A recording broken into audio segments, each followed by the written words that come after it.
Europe भन्ने बित्तिकै football भन्छौँ, तर फुटबल पनि युरोपमा सबैतिर सिमिलर नहुनुको रिजन बिहाइन्ड चाहिँ यो पनि हो जस्तो मलाई लाग्यो।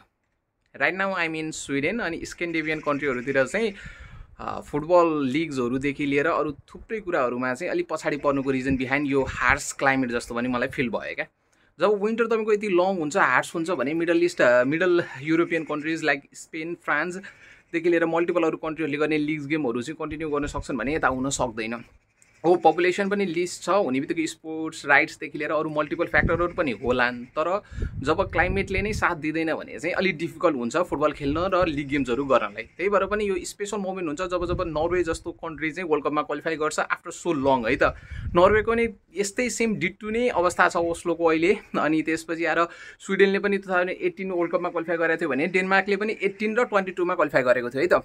प्लेअफ खेल्नलाई स्विडेन गएको छ अहिले पनि।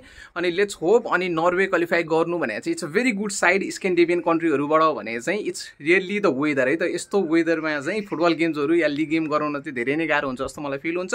अनि यहाँ आइसकेपछि रियालिटी थाहा पाएपछि मलाई थाहा भयो कि स्क्यान्डिनेभियन भन्दा किन मिडल युरोप भनौँ या युरोपियन त्यता चाहिँ धेरै लिग्स गेम्सहरू र क्लब गेमहरू चाहिँ बढी हुँदो रहेछ र वेदरहरू मल्टिपल रिजन बिहाइन्ड चाहिँ त्यसरी चाहिँ फेभर गर्दो रहेछ है त। Thanks every one.